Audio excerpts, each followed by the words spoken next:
প্রাণী সম্পদের অন্যতম একটি গুরুত্বপূর্ণ বিষয় হলো দুধ বা দুগ্ধজাতীয় বিষয়াবলী। তো এই বিষয়ে আলোচনা করার জন্য আজ আমাদের মধ্যে উপস্থিত আছেন অধ্যাপক ডক্টর মোহাম্মদ আসাদুজ্জামান, যিনি বাংলাদেশের শেরেবাংলা কৃষি বিশ্ববিদ্যালয়ের অধ্যাপক হিসেবে কর্মরত আছেন। আপনাকে স্বাগতম আমাদের আজকের আয়োজনে। শুরুতে যদি একটু বলতেন যে আপনার বিশ্ববিদ্যালয় বিভাগ ডেইরি সায়েন্স বিভাগটা কবে যাত্রা শুরু করেছে বা আপনাদের কি কি কার্যক্রম আপনারা একাডেমিক্যালি করছেন? শেরেবাংলা কৃষি বিশ্ববিদ্যালয়ে BSc vet science and H এটা যাত্রা শুরু করি 2011 সালে। তো স্বভাবতই আমাদের ডিপার্টমেন্ট, এখানে 10টা ডিপার্টমেন্ট আছে, 10টা ডিপার্টমেন্টের একটা ডিপার্টমেন্ট হলো ডিপার্টমেন্ট অফ ডেইরি সায়েন্স। তো 2011 থেকেই যাত্রা শুরু।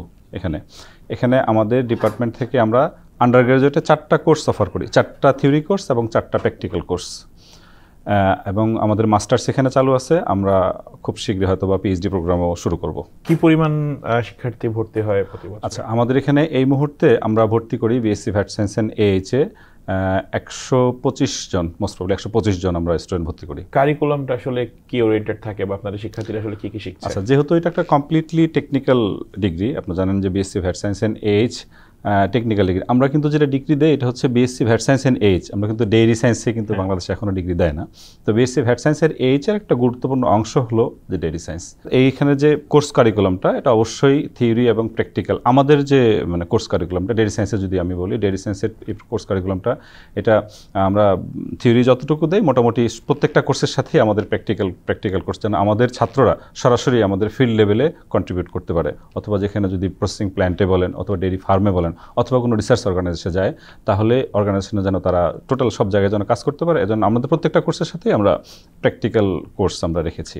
এবং মাস্টার্স প্রোগ্রামেও এখানে আমাদের রিসার্চ ফ্যাসিলিটিস যতটুকু আছে, এবং বিভিন্ন রিসার্চ অর্গানাইজেশনের সাথে আমাদের আশেপাশে যেমন বিএলআরআই একটা বড় প্রতিষ্ঠান, তারপর হচ্ছে ডিএলএসের সাথে বিভিন্ন ইয়ের সাথে, যে ডিএলএসের সাথে বলেন, তারপর হচ্ছে বিসিএসআইআর এর সাথে, এর সাথে কোলাবোরেশন করে আমরা রিসার্চগুলো কমপ্লিট করি।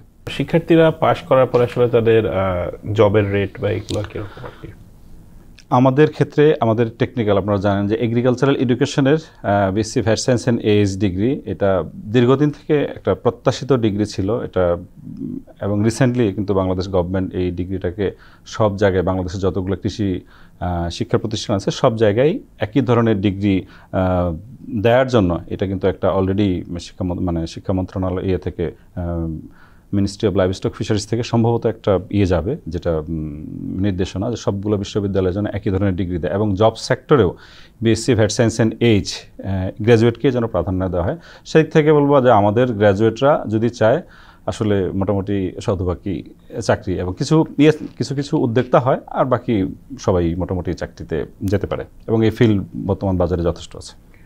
বাংলাদেশের বিশ্ববিদ্যালয়গুলোর ক্ষেত্রে একটা বড় চ্যালেঞ্জ থাকে আসলে যে প্র্যাকটিক্যাল ওরিয়েন্টেশনটা আসলে খুব বেশি ভালো হয় না।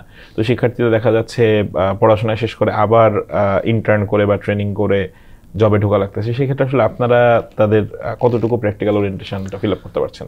যেহেতু এটা একটা কমপ্লিটলি টেকনিক্যাল ডিগ্রি, আপনারা জানেন যে এই স্টুডেন্টদেরকে যখন বের হয়ে যাবে এরা সরাসরি ফিল্ডে কাজ করতে হবে।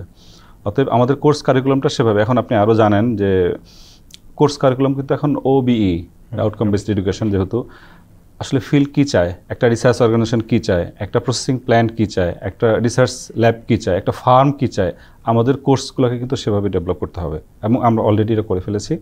আমরা সেভাবেই কিন্তু ছাত্রদেরকে দিচ্ছি। এবং প্র্যাকটিক্যাল ইয়ের ক্ষেত্রে যেহেতু অবশ্যই বিশ্ববিদ্যালয় এটা যেহেতু আমাদের ডিগ্রিটা, এটা বাংলাদেশের একটা অনেক পুরাতন শিক্ষা প্রতিষ্ঠান। এটা যদি কৃষি শিক্ষার ক্ষেত্রে বলি, এটা সর্বপ্রথম কৃষি শিক্ষার প্রতিষ্ঠান। এটা 1937 সম্ভবত এটি ওপেন হয়। এটা 1937 থেকে কিন্তু ডিগ্রি দিচ্ছে। আমরা তুলনামূলকভাবে আমরা নবীন ফ্যাকাল্টি, 2011 থেকে আমাদের যাত্রা শুরু। আমাদের ডেইরি সায়েন্স ডিপার্টমেন্টের ক্ষেত্রে যদি বলি, এখানে একটা রিসার্চ ল্যাবরেটরি আছে, আমাদের আন্ডার গ্র্যাজুয়েটের জন্য ডেমনস্ট্রেশনের জন্য একটা ল্যাবরেটরি আছে, আর আমাদের একটা ফিল্ড ল্যাব যেটা সেটা ডেইরি ফার্ম, ছোটো আকারে ইউনিভার্সিটির ভিতরে আমাদের একটা ডেইরি ফার্ম আছে। তো মোটামুটি আমাদের যে কোর্স কারিকুলাম সেটা আমি বলবো যেটা আপ টু মার্ক। আমাদের শিক্ষার্থী সংখ্যা আপনি যেটা বললেন যে প্রতি বছর অ্যারাউন্ড 125 জন করে ঢুকছে, তো আসলে অ্যাসেসমেন্টটা কি প্রপারলি হচ্ছে কিনা যারা ঢুকছে এবং পাশ করে বেরোচ্ছে? অ্যাসেসমেন্ট যদি বলি সে অর্থে, তাহলে আমাদের যারা যারা দিচ্ছে, জব প্রোভাইডার যারা, তাদের সাথে আমাদের বিশেষ করে আমাদের যেহেতু ইন্টার্নশিপ প্রোগ্রাম, কম্পালসারি একটা ইন্টার্নশিপ প্রোগ্রাম আছে, তো প্রত্যেকবারই ইন্টার্নশিপ প্রোগ্রামের সাথে আমাদের অনেকগুলো প্রোগ্রাম আছে। ইন্টার্নশিপ অনেকগুলো অর্গানাইজেশন আছে যারা এখানে এসে ছাত্রদেরকে তাদের প্রোডাক্ট প্রমোশনের ক্ষেত্রেই বলেন আর তাদের অর্গানাইজেশন সম্বন্ধে এটা কিন্তু জানাতে চায়। এবং ঢাকার মধ্যে যেহেতু যেন এটা মোটামুটি একটা কম্পিটিশনের মতো যে কারা এবার কোন কোন অর্গানাইজেশন এবার ইন্টার্নশিপে অংশগ্রহণ করতেছে। তো সেই দিক থেকে যদি বলেন আমাদের গ্র্যাজুয়েটদের যারা অলরেডি চাকরিতে আছে, যেহেতু তাদের মাধ্যমে আমাদের ইউনিভার্সিটিতে তারা আসার আগ্রহ দেখায়, তো সেদিক থেকে বলবো যে নিশ্চয়ই আমাদের গ্র্যাজুয়েটদের একটা চাহিদা আছে এবং নিশ্চয়ই আমাদের গ্র্যাজুয়েটরা ফিল্ড লেভেলে পারফর্ম করছে বিধায় কিন্তু তারা আসছে। ইন্ডাস্ট্রি একাডেমিয়া কোলাবোরেশন যেটা, এটা এখন একটা বড় বিষয়, তো এটাও তো আপনারা মেনটেন করছেন। হ্যাঁ, ইন্ডাস্ট্রি একাডেমি এখন তো এটা আসলে কারিকুলামের অংশ হয়ে গেছে। আসলে এটা এখন আপনি না করে যারা টেকনিক্যাল ডিগ্রি দেয় আমাদের ইউনিভার্সিটিগুলোতে, যারা টেকনিক্যাল ডিগ্রি দেয় প্রত্যেকটা বিশ্ববিদ্যালয়কে এখন এটা আসলে কম্পালসারি।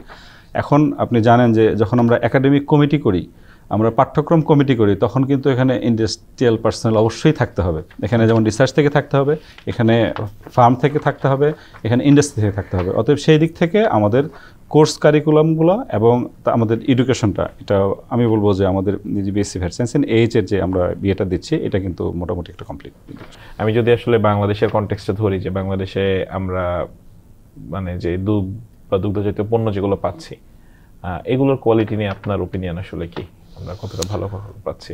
আসলে দুধ এমন একটা জিনিস যেটা আমরা বলি যে দুধ একটা আদর্শ খাবার।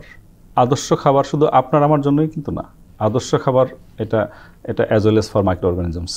তাহলে মাইক্রো অর্গানিজমস কিন্তু যেখানে মাইক্রো অর্গানিজমসের অ্যাফিনিটি, সেখানে কিন্তু যে কন্ট্রোল বলে যেটা কোয়ালিটি কন্ট্রোল, সেটা যদি প্রপারলি না হয়, সেক্ষেত্রে যে ডিজিজ কন্টামিনেশন বলেন অথবা এখান থেকে বিভিন্ন ধরনের ফুড পয়জনিং এ ধরনের হওয়ার চান্স থেকে যায়। তো আমরা বাংলাদেশের ক্ষেত্রে যদি ফ্লুইড মিল্কের কথা বলি, ফ্লুইড মিল্ক সেক্টরটা কিন্তু আমার বাংলাদেশে খুব বেশি অর্গানাইজড না। আমরা দেখি যে কেউ সরাসরি খামার থেকে দুধ বিক্রি করছে, আবার বাজারে বিক্রি করছে, আবার বিভিন্ন ধরনের প্যাকেটজাত দুধ বিক্রি করতেছে। আসলে প্রত্যেকটার কোয়ালিটি কিন্তু ভিন্ন। আবার প্রসেসড প্রোডাক্ট, অন্যান্য প্রসেসড প্রোডাক্টের ক্ষেত্রে যেমন বাংলাদেশের প্রসেস যদি ডেইরি প্রোডাক্ট ক্ষেত্রে বলি, সুইট মিট, প্রচুর সুইট মিট আছে, এটারও আসলে এক এক ধরনের কোয়ালিটি, ঠিক আছে। আবার এক একটার শেলফ লাইফ এক এক রকম, প্রসেসিং প্যাটার্ন এক ধরনের। আবার কিছু ফার্মেন্টেড ডেইরি প্রোডাক্ট আছে যেখানে আমরা জানি যে বিভিন্ন ধরনের বেনিফিশিয়াল মাইক্রো অর্গানিজমস দিয়ে ফার্মেন্টেশন করা হয়।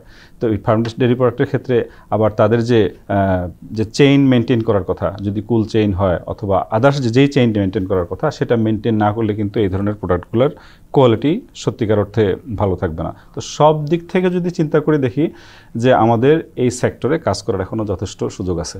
দুগ্ধজাত পণ্যগুলোর এখন একটা ভালো চাহিদা রয়েছে। আমরা যদি বাটার বলি, আমরা যদি ঘি বলি, এই টাইপের প্রোডাক্টের একটা ভালো চাহিদা এখন রয়েছে সমাজের নানা শ্রেণীতে। তো এগুলো কি কখনো ক্ষতির কারণ হয়ে উঠতে পারে কিনা যদি প্রপারলি চেইন মেইনটেইন না করা হয়?